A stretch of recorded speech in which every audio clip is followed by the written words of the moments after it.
Chapter 3. Exactly 2 hours later, Ayers rang the bell to Admiral's quarters.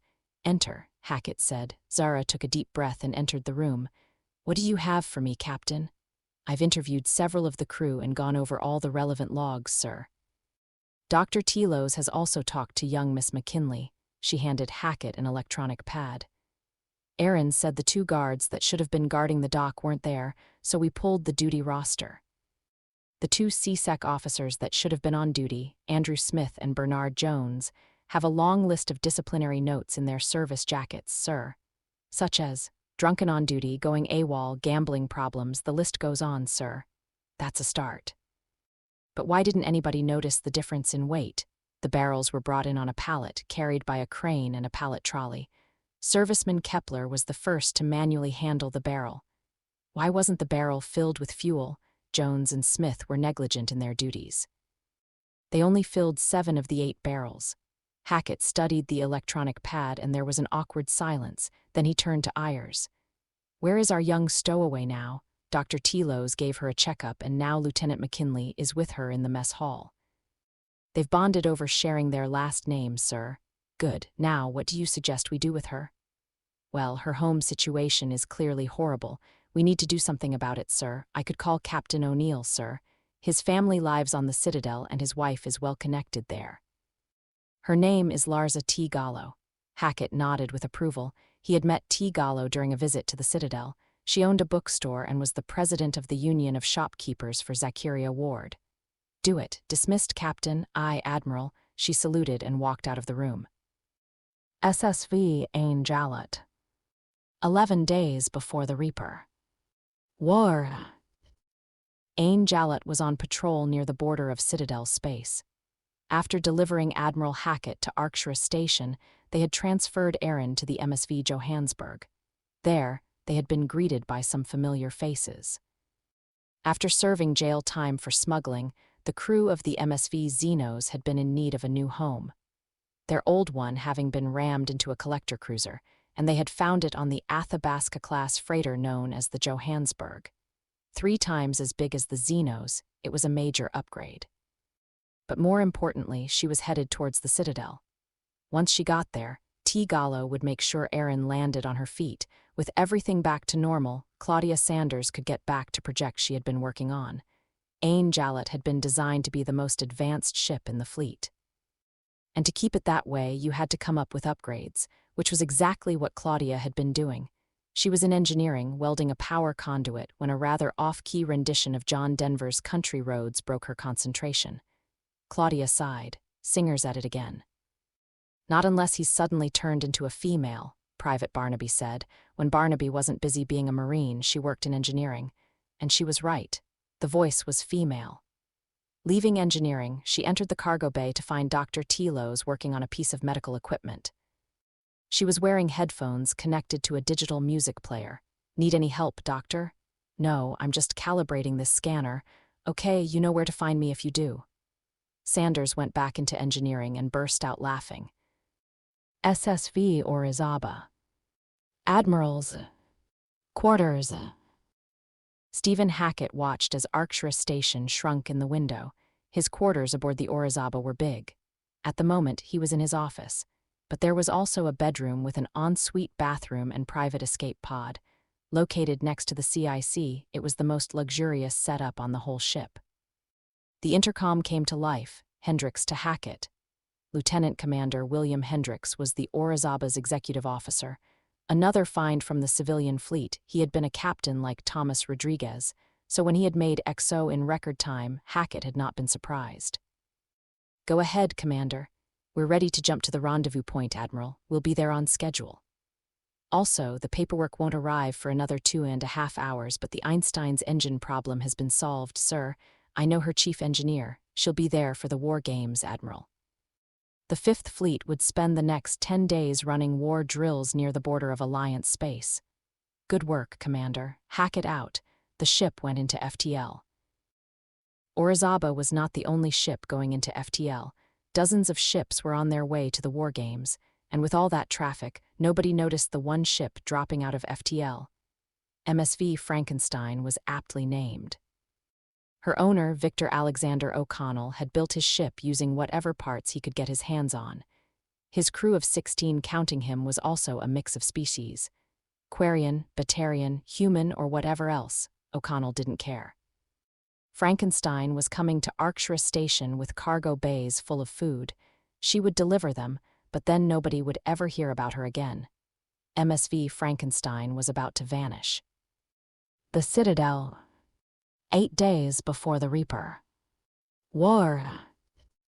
Aaron and Olaf had not seen their parents agree about anything in a long time, but when Aaron had come back to the Citadel, they had both been furious at her.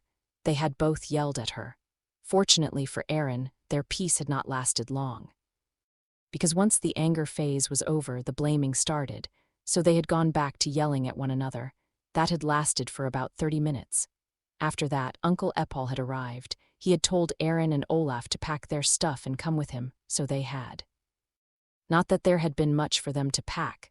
Uncle Epal had taken them to the storeroom behind his store. All the supplies had been put to one side, with the other side having been turned into a bedroom. That had been yesterday. Both their parents had shown up and demanded they come home. But Uncle Epal had stood firm. Enough was enough. Next, both their lawyers had demanded they come home. Uncle Epal's helper, a Tyrian called Aram, had lost his temper and thrown them out. The lawyers had gone to CSEC, and they had shown up 3 officers strong. But after Uncle Epal had talked to them, they had left. After that, nobody else had come, so now Aaron and Olaf were sitting in their new home having breakfast. "So what now?" Olaf asked. "We can't just stay here forever, can we?" "Let's just stay here for today," Aaron said. "And there we'll take it from there." As if on cue, Aram entered the storeroom. "Come on, kids, time for phase 2. Aaron and Olaf frowned but followed Aram out of the storeroom. Little did the 3 of them know what they were walking into. Chapter 4. Zara was in the mess hall having lunch when she saw Rodriguez enter sickbay. The past 3 days had seen zero action combat-wise, but plenty of gossip buzzing around the ship. Apparently, Dr. Tilos and Commander Rodriguez has gotten romantically involved. As she ate, Zara pondered what to do about it. Alliance Navy rules were pretty clear, but Tilos was not a member of the Alliance Navy. Before she could continue her train of thought, Lieutenant Taylor's voice came over the intercom. "Captain, to the bridge, please." "I repeat, Captain, to the bridge, please. Ayers here. I'm on my way." She left the mess hall and headed for the bridge. Taylor was at the helm with Zhukov at the scanners. Ain Jalut was currently in stealth mode as she approached Purple Tango. A purple gas giant located at the edge of a small solar system, it was a known pirate hangout. "What do we have, Corporal?" "Nothing, ma'am, and that's the problem." Zara looked at the readouts and realized he was right. Dozens of pirate ships should have been buzzing around the gas giant. But the scans were empty. "Smooth, disengage stealth mode and take us straight to Alpha." "Aye, Captain." As Ain Jalut swung to a new course, Zara got a bad feeling about where this was heading. After a shower in Mr. Williams' chemical store, Aaron and Olaf were now getting a haircut in Ayara's hair salon. Ironically, Ayara was Batarian and didn't have any hair. "Why does Mr. Williams have a shower in his storeroom?" Olaf asked. "In case you spill chemicals." "So you can wash them off right away," Ayara said. "Some of them are really nasty." Aaron didn't pay attention to the conversation. She was too busy looking at her own reflection. Her hair had gone from long and dirty to short and clean. Ayara had called it a pixie cut. She had eaten 3 meals a day aboard the Ain Jalut and Johannesburg, and Lieutenant McKinley had gotten her new clothes. All in all, she was having a hard time recognizing the girl she saw in the mirror. "Aaron," a voice said. "Hello, Citadel to Aaron, you still with us?" She snapped out of her concentration. Ayara had finished cutting Olaf's hair. "How do I look?" Olaf asked. "Good." His hair was in a buzz cut now. "You look younger," Olaf smiled. Aaron was about to ask about the bill when Miss O'Connell came in. She owned a food stall 1 level up where she sold fruit and fish, but what mattered the most was that she was crying. "What's wrong, Madeline?" Ayara asked. "It's Victor, he's gone missing." And thus Aaron and Olaf learned about the disappearance of the MSV Frankenstein. Because of Miss O'Connell and her story, Aaron had never asked about the bill for their haircuts. Strangely, Ayara had never brought it up either. Instead, Aram had taken them to Auntie Ramala's second-hand clothing store.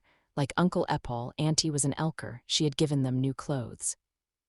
After that, they had gone back to Uncle Epal's storeroom. Aram and Olaf were helping in the shop, so Erin was alone. While she realized that this would probably get her into deep trouble, she activated Uncle Epal's comm terminal and began typing a message. As Erin typed her message, Ain Jalut approached Alpha. Made out of 8 ships welded together, Alpha was a space station in orbit of Purple Tango. It was neutral ground and the heart of local pirate activity. On any given day, at least 5 ships were docked here. "Captain," Taylor said. "There are no transmissions from Alpha. All her docks are empty," Zhukov said. "Her power levels are at minimum, ma'am." "I hate being right all the time," Zara turned to Taylor. "Dock us at Airlock 1. Aye, Captain." As Taylor took the ship, Zara called Rodriguez and Harris to the bridge. They arrived as the airlock connected to the pirate space station. Zara began briefing them on what they had found so far and what she planned to do next. 15 minutes later, the airlock opened and 6 people boarded Alpha. The whole team was armed and armored. Rodriguez was in command. Telos was the team medic. Mbeki and Taylor were technical experts, and Barnaby and Zhukov were the muscle. Ayers and Harris were keeping an eye on things from the CIC. McKinley had taken the helm, just in case they needed a quick exit. The corridor they were in was dark. Zhukov didn't flinch, but simply turned on his rifle's integrated light and took the lead. "He's come a long way since his first mission," Mbeki said. "So have you," Rodriguez said. "Now, let's go find a generator." "Aye, Commander." At the rear of the group, Telos was not liking the dark station on bit. Private Barnaby gave her a reassuring smile. "Don't worry, Doc. It's not just you, this station is creepy. How do you stay so calm?" "Training and experience, and knowing that once you turn on the emergency lights, it will get a whole lot better." They reached a technical room with 2 generators. Mbeki flicked several switches and the generators came to life. Seconds later, the emergency lights began snapping back to life. "Better?" Barnaby asked. "Much better," Telos said. "So now what?" "We find the control room. Even pirates have security cameras." "Really?" She made a face. "The older doctors usually went on the off-ship missions. This is only my 3rd off-ship trip ever." "We'll fix that, Doctor," Barnaby said. "And while we look for that control room, I'll tell you about the time we went to Vander Prime." The team headed deeper into the station as Barnaby began spinning her yarn.